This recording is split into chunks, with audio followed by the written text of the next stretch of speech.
Vitamin B12 is part of the vitamin B complex, sometimes referred to as the pain-killing vitamin.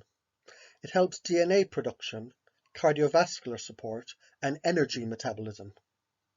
Vitamin B12 is a very important marker to monitor, especially if you haven't been leading the best lifestyle or you have a known chronic health issue. However, a blood test for B12 can fail to detect a deficiency, as folate fortification of food can throw off the test and give a false reading. Therefore, experimenting by taking a B12 supplement of methylcobalamin at 5,000 micrograms per day for a few weeks may give benefits. Vitamin B12, also referred to as cobalamin, is a water-soluble vitamin. It contributes to the successful synthesis of DNA, the normal functioning of the nervous system, and the production of energy. The liver is the main site of storage of vitamin B12 in the human body. Humans can obtain vitamin B from dietary sources, fortified foods, and supplements. It can be taken in the form of cyano, hydroxy, methyl, and deoxyadenosine-cobalamin. Cyanocobalamin is the most stable, but it's an unnatural form of vitamin B12. It's most commonly used in supplements and doesn't have a direct cofactor role in cellular metabolism. I would advise against this and recommend methylcobalamin instead. The most biologically significant forms of B12 are methylcobalamin and coenzyme B12. Vitamin B12 was considered the pain-killing vitamin in some countries as far back as the 1950s. Some benefits from B12. If you have a vitamin B12 malabsorption, intramuscular B12 at 1 milligram daily for 10 days, plus lifetime monthly injections, is an effective treatment for congenital B12 malabsorption. Oral and intramuscular B12 supplementation can prevent and treat a B12 deficiency of different origins. High oral doses of 1,000 to 5,000 micrograms per day can be equally effective to an intramuscular treatment, even in cases of pernicious anemia and malabsorption disorders. However, more severe cases with the symptoms of nerve damage may require prompt intramuscular treatment. Hydroxycobalamin B12 intravenous is likely effective for cyanide poisoning due to inhalation, ingestion, or skin exposure. This treatment has been approved by the FDA, including cyanide toxicity treatment during pregnancy. A B12 deficiency can cause excessive homocysteine, which is a proven risk factor for cardiovascular disease.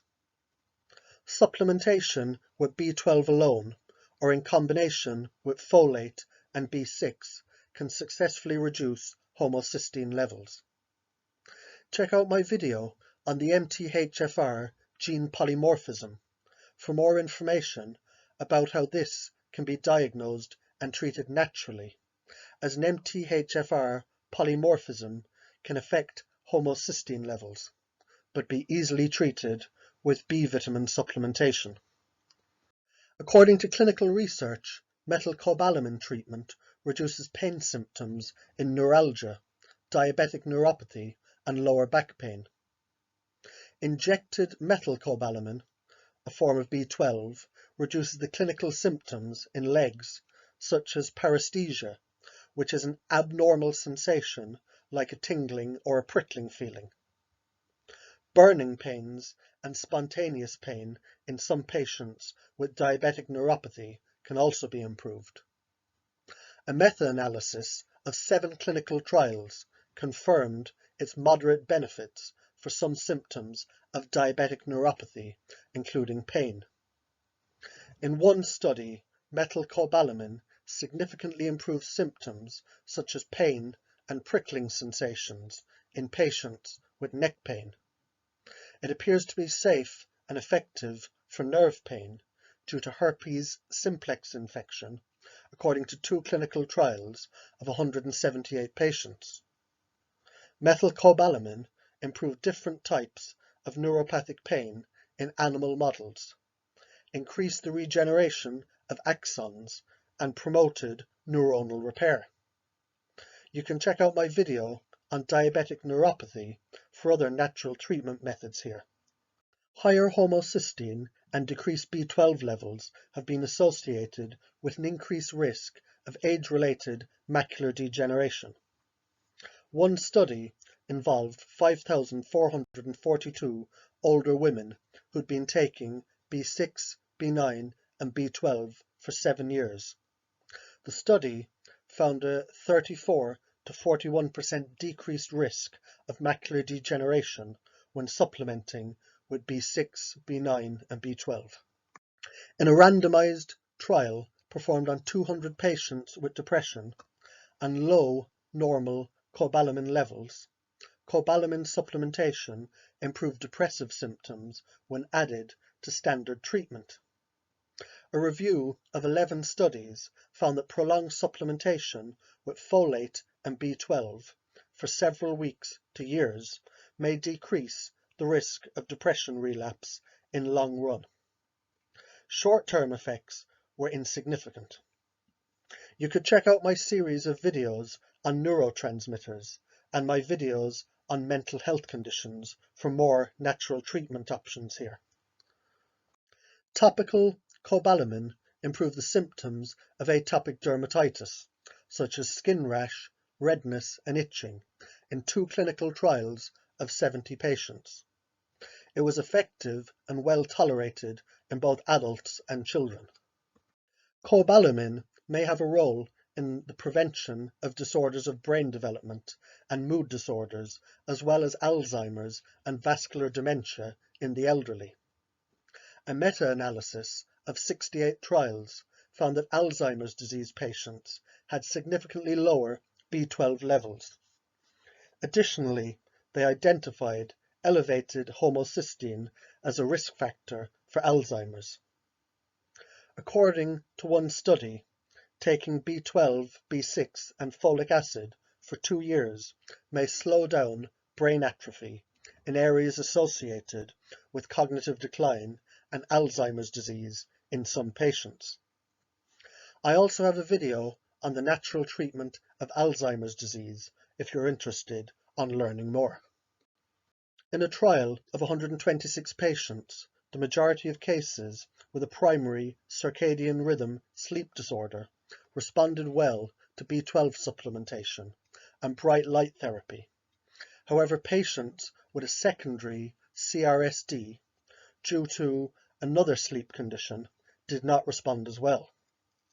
The response was variable in another study of 106 patients with different types of CRSD, but most groups experienced mild to moderate improvements in their sleep.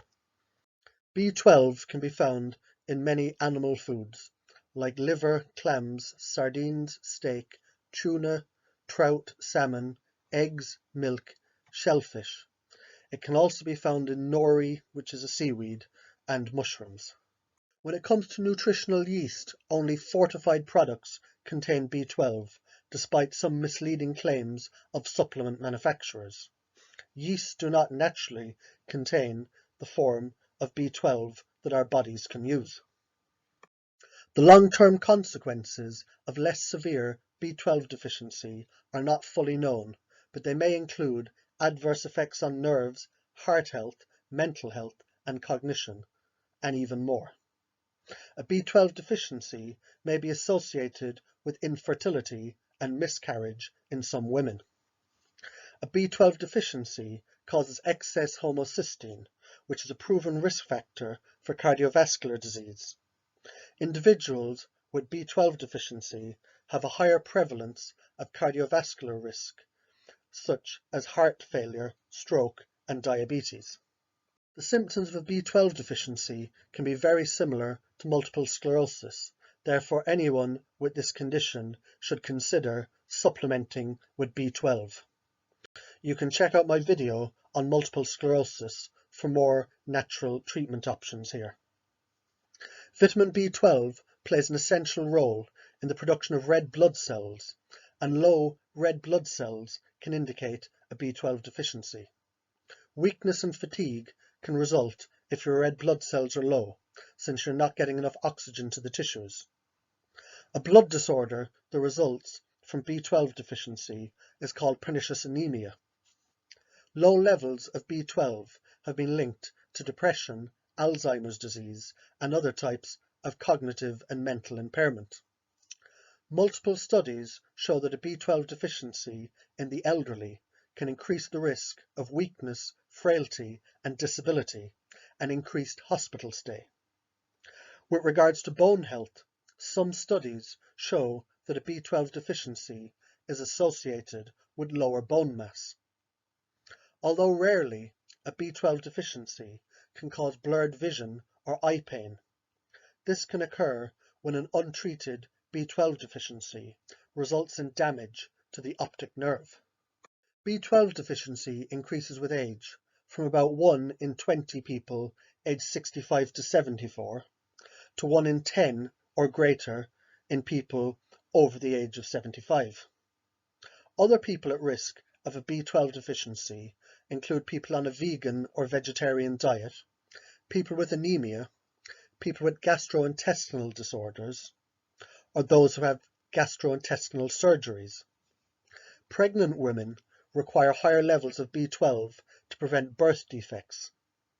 Infants born by a B12 deficient mother or receiving deficient amounts of animal-sourced foods are susceptible to a deficiency between the ages of 6 to 12 months. Some patients with type 2 diabetes who are prescribed metformin may be at risk for Cobalamin deficiency. Proton pump inhibitors or histamine 2 receptor blockers may also lead to B12 deficiency as a result of poor absorption. Hormonal birth control use among some females also reduced their B12 levels.